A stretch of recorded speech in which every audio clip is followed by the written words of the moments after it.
Hello friends, नमस्कार। आप सभी को नमस्कार, सभी का वेलकम इस क्लास में। You all are welcome to this class. Live class में जितने स्टूडेंट्स ऑलरेडी ज्वाइन कर चुके हैं वो कंफर्म करेंगे आपका ऑडियो वीडियो आपको एक्सेसिबल है। All students in the live class who have already joined, please confirm your audio video is accessible, it is okay.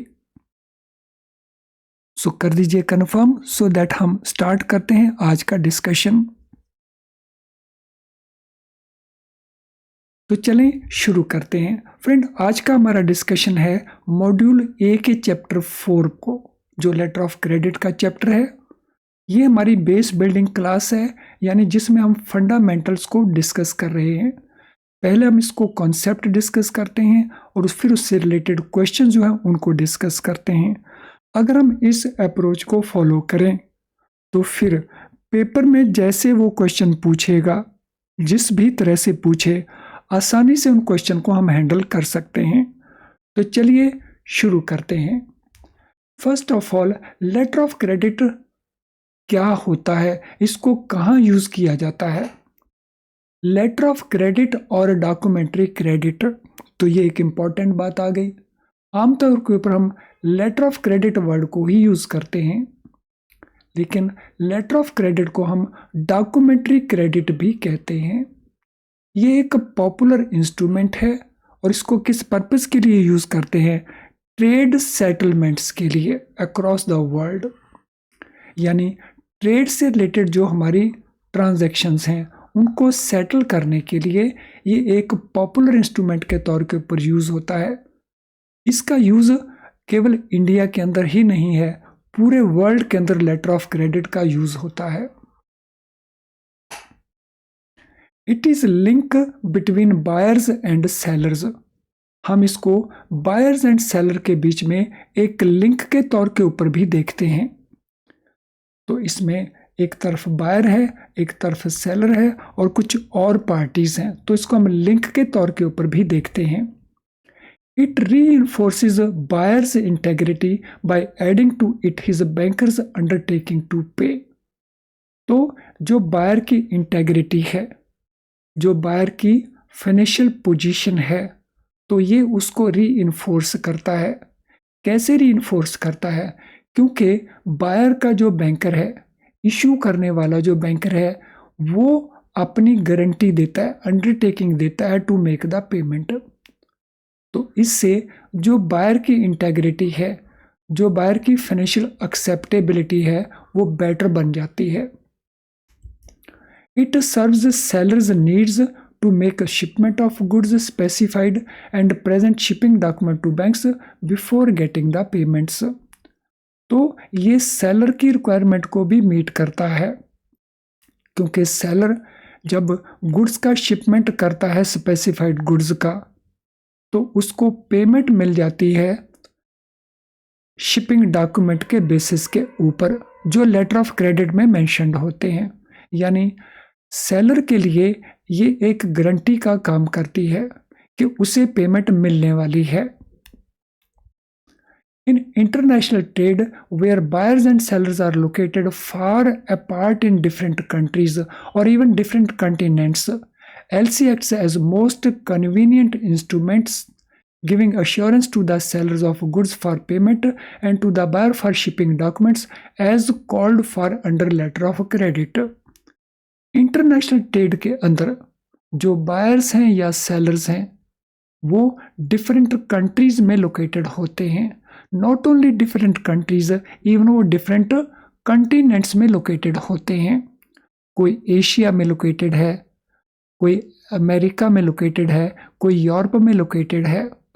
और उस केस में जो लेटर ऑफ क्रेडिट है ये एक मोस्ट कन्वीनियंट इंस्ट्रूमेंट का काम करता है, जिसमें वो सेलर को एश्योरेंस देता है पेमेंट का और बायर को एश्योरेंस देता है वो शिपिंग डॉक्यूमेंट्स का, जो लेटर ऑफ क्रेडिट में कॉल किए जाते हैं। यानी लेटर ऑफ क्रेडिट को जब हम कहते हैं कि ये एक लिंक है बिटवीन बायर एंड सेलर, तो ये स्टेटमेंट हमारी यहाँ से प्रूव होती है।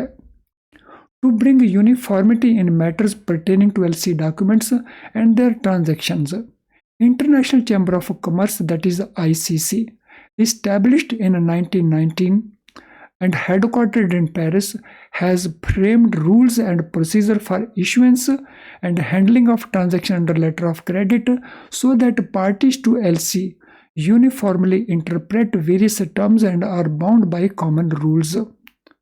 तो लेटर ऑफ क्रेडिट ट्रांजैक्शंस के अंदर उनमें डॉक्यूमेंट्स को लेकर के या ट्रांजैक्शंस को लेकर के यूनिफॉर्मिटी रहे, तो इसके लिए इंटरनेशनल चैम्बर ऑफ कॉमर्स जो इस्टेब्लिश हुआ 1999 के अंदर और जिसके हेडक्वार्टर हैं यूरोप के अंदर पेरिस में, तो उन्होंने रूल्स फ्रेम किए, प्रोसीजर्स फ्रेम किए कि एलसी इशू करने का प्रोसीजर, ट्रांजैक्शन को हैंडल करने का प्रोसीजर, ताकि जो पार्टीज हैं एलसी को लेकर के वो यूनिफॉर्मली इंटरप्रेट करें इन टर्म्स को और they should be bound by common rules. तो ये इनिशिएटिव लिया है किसने? आईसीसी पेरिस ने। These rules and procedures are called uniform customs and practices। ये जो रूल्स हैं, ये जो प्रोसीजर्स हैं, इनको हम क्या कहते हैं? इनको हम कहते हैं UCP, uniform customs and practices. Previously इनको हम कहते थे UCPDC. So uniform customs and practices for documentary credits, but currently हम इनको कहते हैं UCP, uniform customs and practices. UCP was first brought out in 1933। So पहली बार यूसीपी कब बना? 1933 के अंदर। फिर उसको from time to time revise किया गया जैसे जैसे कंडीशंस चेंज हुई ट्रेड की। 1951 में इसको रिवाइज किया, 1962 में रिवाइज किया, 1974 में रिवाइज किया, 1983 में रिवाइज किया, 1993 में रिवाइज किया और उसके बाद इसको 2007 में भी रिवाइज किया गया। सो जो लेटेस्ट रिवीजन है so that was carried out in 2007 और उसको हम कहते हैं पब्लिकेशन नंबर 600 या यूसीपी 600। और ये इम्प्लीमेंट कब से हुआ? तो इट वाज इम्प्लीमेंटेड फ्रॉम 1/7/2007। इस डेट से इसको इम्प्लीमेंटेशन में लाया गया। तो this was brief background about letter of credit. अब इससे रिलेटेड हमारे क्वेश्चन क्या क्या बनते हैं उनको देख लेते हैं। पहला क्वेश्चन, इन क्वेश्चन का आंसर आपको देना है। What is primary purpose of LC और DC in trade settlements? Primary purpose क्या है इसका? To facilitate communication between buyers and sellers, to reinforce integrity of the seller, to provide assurance to seller for payment, to act as convenient instrument for sellers shipping documents। तो हमने बताना है इनमें कौन सा ऑप्शन आपको लगता है कि वो करेक्ट ऑप्शन बनता है क्वेश्चन नंबर 1 के लिए।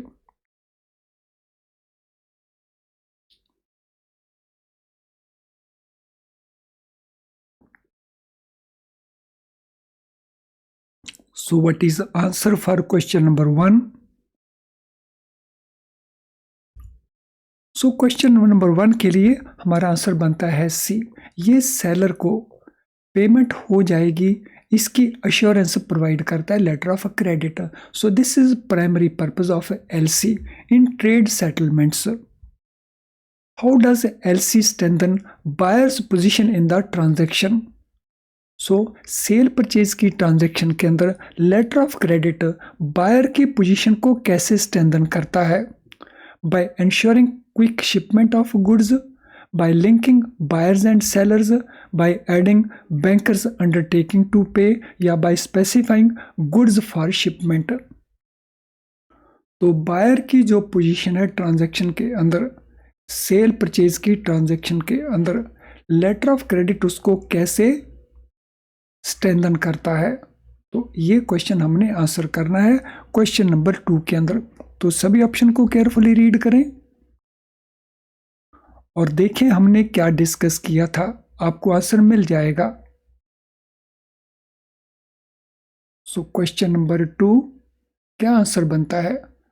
जो स्टूडेंट हमारे लाइव क्लास के वॉच कर रहे हैं वो चैट बॉक्स में आंसर दे देंगे, लेकिन जो रिकॉर्डेड क्लास को वॉच कर रहे हैं वो चैट बॉक्स में आंसर ना दें और ना ही वो कमेंट बॉक्स में आंसर दें। वो आंसर अपनी कॉपी में नोट कर लेंगे और फिर आंसर को कंपेयर कर लेंगे विद द गिवन आंसर। तो क्वेश्चन नंबर 2 के लिए हमारा आंसर बनता है सी, क्योंकि बायर की पोजीशन ट्रांजैक्शन में स्ट्रांग बन जाती है जब बायर का बैंकर जिसने एलसी इशू किया है वो पेमेंट करने की अंडरटेकिंग देता है in the letter of credit. तो लेटर ऑफ क्रेडिट में एक अंडरटेकिंग दी जाती है बाय द इशूइंग बैंक कि वो पे करेगा on behalf of the buyer. तो उसके कारण जो बायर की पोजीशन है मार्केट में ऑटोमेटिकली स्ट्रांग बन जाती है कि यहाँ पेमेंट गारंटीड है। Question number 3, in international trade where do buyers and seller often find themselves located? International trade के अंदर जो बायर्स हैं या सेलर्स हैं वो कहाँ कहाँ लोकेटेड होते हैं? In the same city, in different continents, in neighbouring countries या in same country? International trade के अंदर बायर सेलर्स कहाँ लोकेटेड होते हैं? तो what is answer for question number 3? बहुत ही आसान सा आंसर है।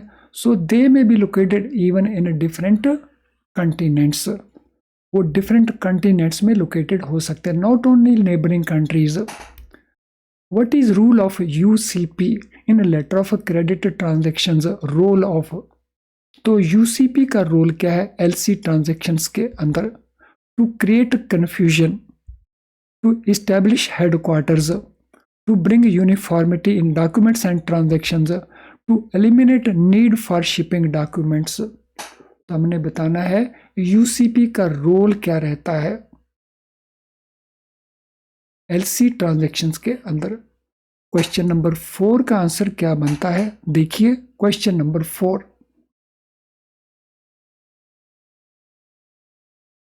सो what is answer for question number 4? Friend answer हमारा बनेगा to bring uniformity in LC documents and transactions. तो ये यूसीपी का रोल है कि जो एलसी में डॉक्यूमेंट्स होंगे, एलसी में जो ट्रांजैक्शंस होंगी उनमें यूनिफॉर्मिटी बनी रहे। फ्रेंड इससे पहले कि हम अगले पार्ट को कवर करें, this is important information for you. Is live class enough to pass the exam?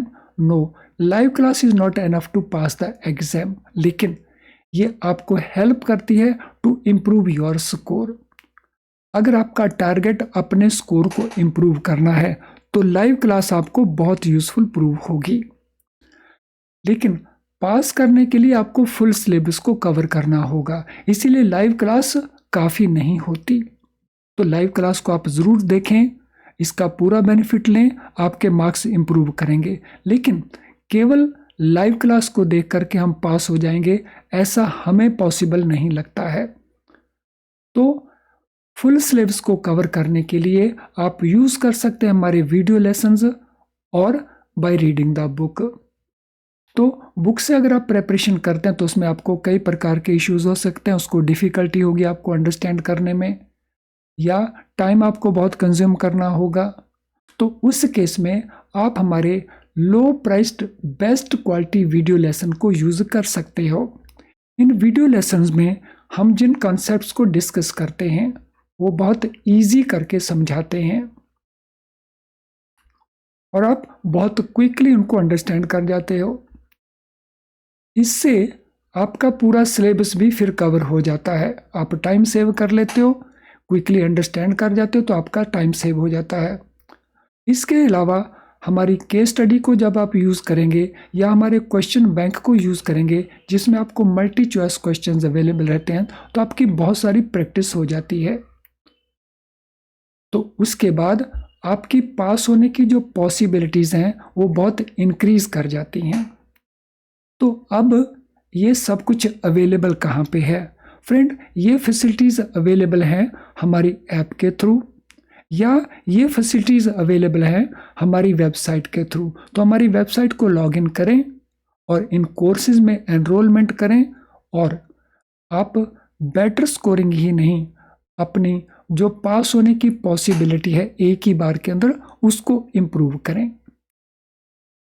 तो चलिए अब हम चलते हैं अगले पार्ट के अगले क्वेश्चन के ऊपर। When was international chamber of commerce established? ICC जो यूसीपी को क्रिएट करता है वो किस साल में इस्टेब्लिश हुआ? 1999 में, 1993, 1933 में, 1951 में या 2007 में? Date of establishment of ICC, तो उनकी डेट ऑफ एस्टेब्लिशमेंट है 1999।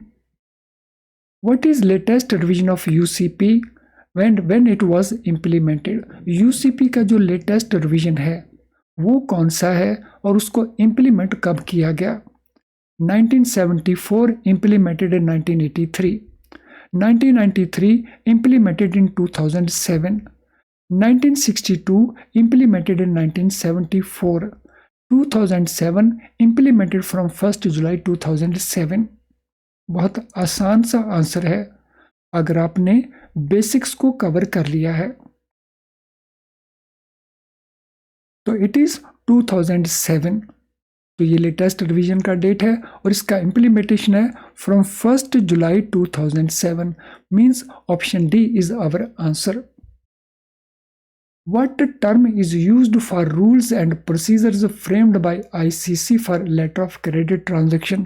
तो हम किस टर्म को यूज करते हैं रूल्स के लिए और प्रोसीजर्स के लिए जिनको आईसीसी ने फ्रेम किया? तो ये टर्म कौन सी है? UCP, Paris agreement, trade settlement guidelines या बायर सेलर रेगुलेशंस। तो क्या कहते हैं हम इनको? जो प्रोसीजर्स एंड रूल्स हैं इनको हम कहते हैं यूनिफॉर्म कस्टम्स एंड प्रैक्टिसेस। पहले क्या कहते थे तो ये भी बता दीजिए, सप्ली क्वेश्चन है आपके लिए अगर आप रिकॉल कर पाए तो। सो यूसीपी तो हम इसको कहते हैं 2007 ऑनवर्ड्स, तो लास्ट जो रिवीजन हुआ था। तो इससे पहले हम इसको क्या कहते थे? Any answer for that?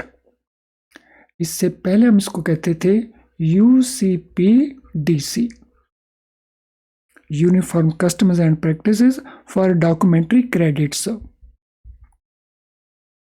चलिए फ्रेंड्स, अब हम बात करते हैं लेटर ऑफ क्रेडिट को स्पेसिफिक करके। सो हम इसको डॉक्यूमेंट्री क्रेडिट भी कहते हैं और लेटर ऑफ क्रेडिट भी कहते हैं। सो ये होता क्या है? इट इज ए साइंड और authenticated instrument issued by buyers banker. तो ये एक साइंड इंस्ट्रूमेंट है, एक ऑथेंटिकेटेड इंस्ट्रूमेंट है और इसको इशू कौन करता है? इसको इशू करता है बायर का banker. It is an irrevocable undertaking on behalf of importer और द बायर। तो ये एक इररेवोकेबल अंडरटेकिंग है।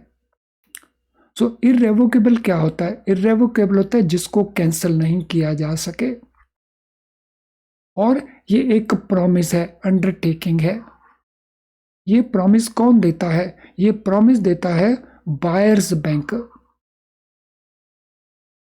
और ये किसके बिहाफ के ऊपर देता है? ये देता है इंपोर्टर या बायर के बिहाफ के ऊपर।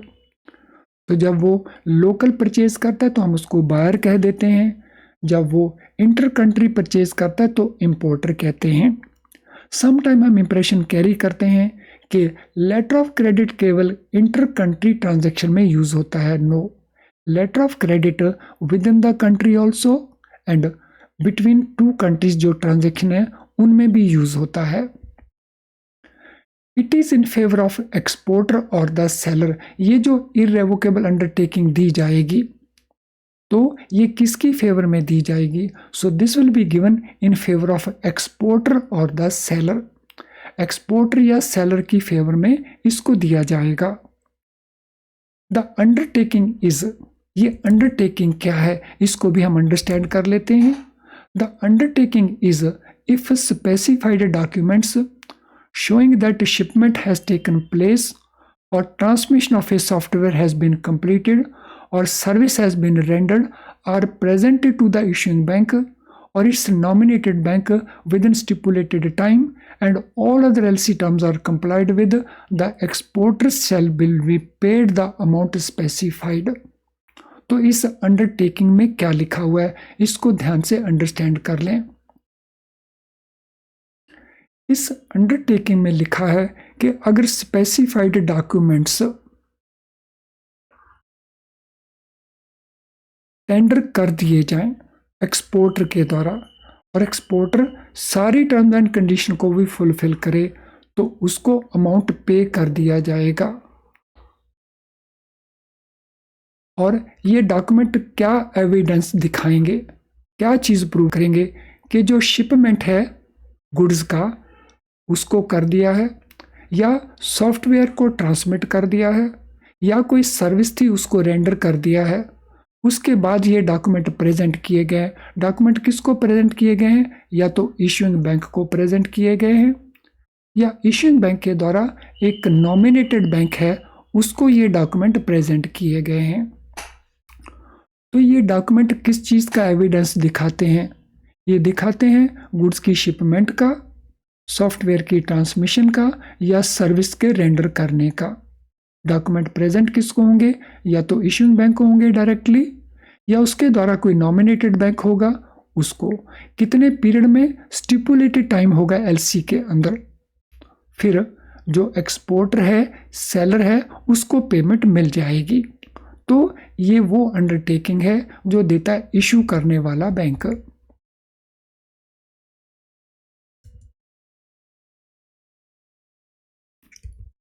लेटर ऑफ क्रेडिट में पार्टीज कौन कौन सी होती हैं?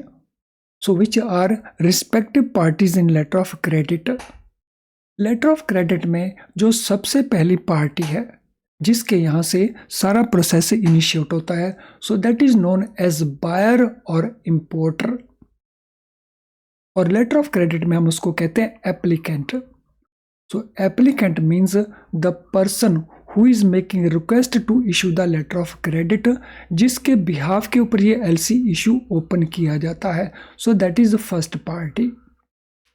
तो हम इसको बायर कहते हैं, हम इसको इंपोर्टर भी कहते हैं, लेकिन एलसी में हम इसको एप्लीकेंट कहते हैं। सेकंड पार्टी हमारी है सेलर या एक्सपोर्टर। सो सेलर या एक्सपोर्टर उस लेटर ऑफ क्रेडिट का बेनिफिशियरी है, यानी एलसी जो इशू किया जाएगा उसमें बेनिफिट किसका होगा, उसमें बेनिफिट डायरेक्टली होगा सेलर का या एक्सपोर्टर का। थर्ड पार्टी हमारी कौन सी है? सो थर्ड पार्टी हमारी है ओपनिंग बैंक। ओपनिंग बैंक किसका बैंक होगा? ओपनिंग बैंक होगा बायर का bank. And this is the bank who issues the letter of credit, who establishes the letter of credit. Advising bank. Advising bank कौन है?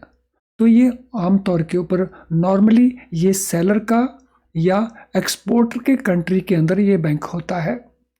तो advising bank is normally located in sellers और exporters country. और इसका काम क्या है? So who acts as an agent for the issuing bank. Issuing bank के लिए ये एजेंट का काम करता है। और काम क्या करता है? ये लेटर ऑफ क्रेडिट को ऑथेंटिकेट करता है कि ये जेन्युइन है या नहीं, और फिर एडवाइस कर देता है एलसी को to the seller, to the exporter.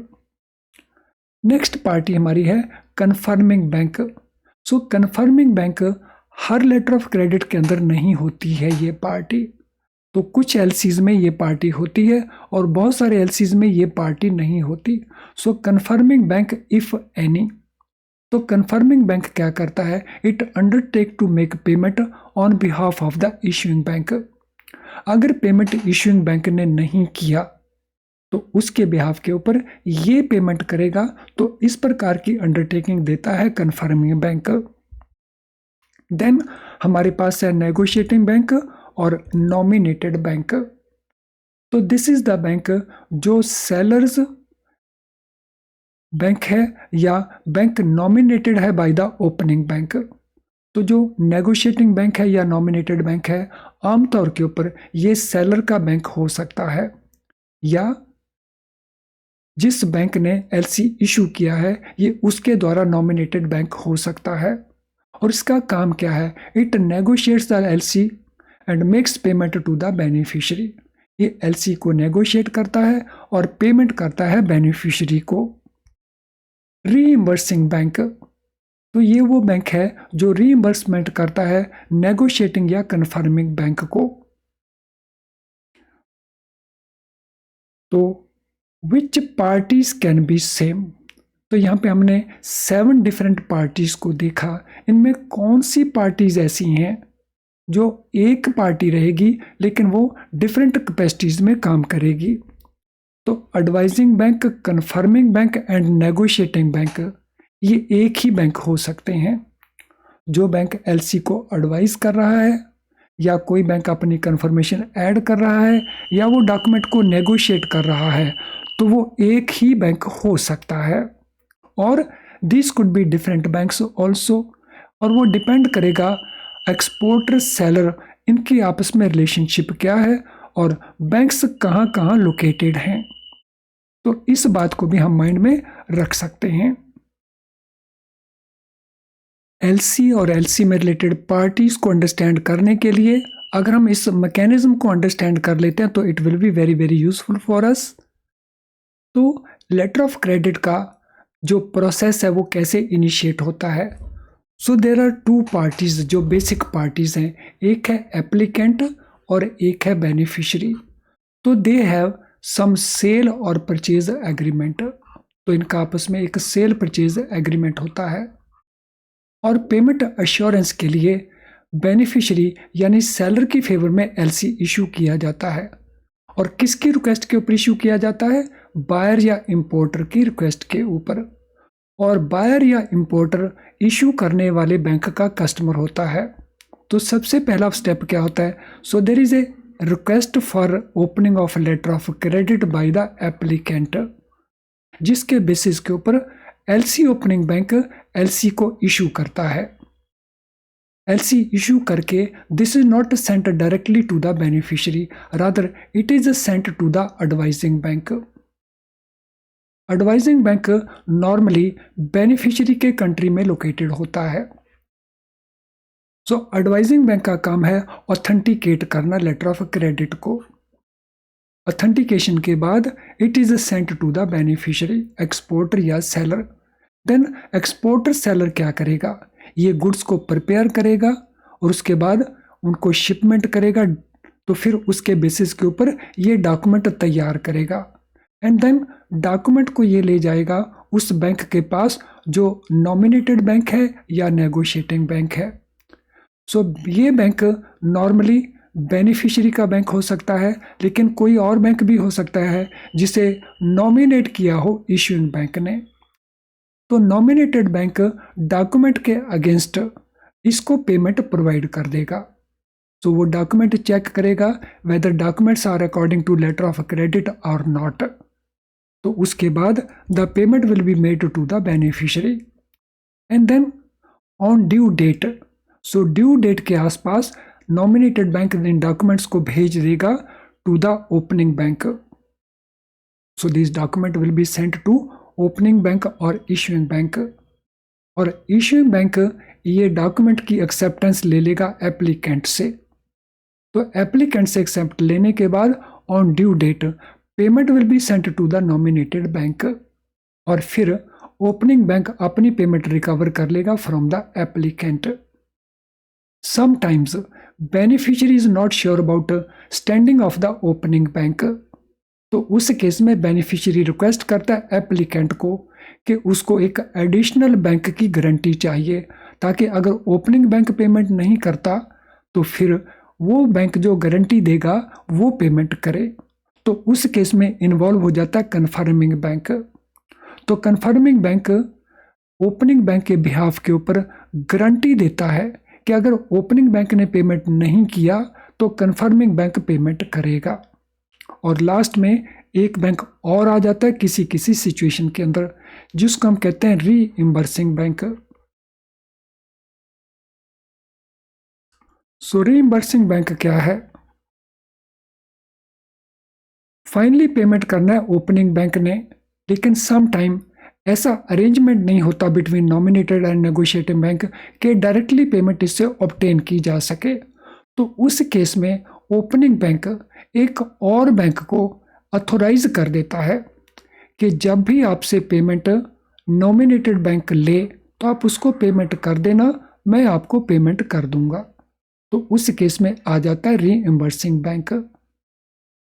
तो यहाँ पे opening bank, advising bank, nominated bank ये ऑलमोस्ट हर एलसी के अंदर रहते हैं, लेकिन कन्फर्मिंग बैंक एंड रीइंबर्सिंग बैंक ये कुछ कुछ सिचुएशंस में आते हैं। तो आई एम श्योर इस मैकेनिज्म को अंडरस्टैंड करने के बाद लेटर ऑफ क्रेडिट का पूरा ट्रांजैक्शन आप अच्छे से अंडरस्टैंड कर चुके होंगे। फ्रेंड, आज के सेशन से साथ रिलेटेड अगर आपका कोई भी क्वेश्चन हो तो इस वीडियो के कमेंट बॉक्स में अपना क्वेश्चन टाइप कर सकते हो, तो वहीं से हम सूटेबली उसको आंसर कर देंगे और आपकी हेल्प कर देंगे। अगर आपकी कोई जनरल क्वेरी है तो यहाँ पे हमारा ईमेल आईडी है, तो इस ईमेल आईडी के ऊपर आप अपनी क्वेरी को पोस्ट कर सकते हैं, वहाँ हम सूटेबली आपको रिप्लाई करेंगे। आज का सेशन बहुत इम्पोर्टेंट सेशन था। आई एम श्योर आपने इसको बहुत बेनिफिशियल माना होगा। अगर ऐसा है तो इस वीडियो को आप लाइक कर दीजिए। जब आप लाइक करते हैं वीडियो को तो YouTube अपने लेवल के ऊपर इस वीडियो को और बहुत सारे स्टूडेंट को दिखाने की कोशिश करता है, जिससे दूसरे स्टूडेंट का बेनिफिट हो जाता है। तो लाइक करके हम दूसरे स्टूडेंट्स को हेल्प कर सकते हैं, तो लाइक कर दीजिए। चैनल अगर आपने हमारा अभी तक सब्सक्राइब नहीं किया तो हमारे कई नोटिफिकेशन हैं जो आपको नहीं मिल रहे होंगे, तो चैनल को सब्सक्राइब कर दें, वो भी बेल आइकन के साथ, ताकि आपको हमारे सारे नोटिफिकेशंस ऑन टाइम मिले और आप इन क्लासेस का बेनिफिट ले सकें। तो चलिए फ्रेंड्स, अब आज के इस सेशन को वाइंड अप करते हैं। Thank you and all the very best.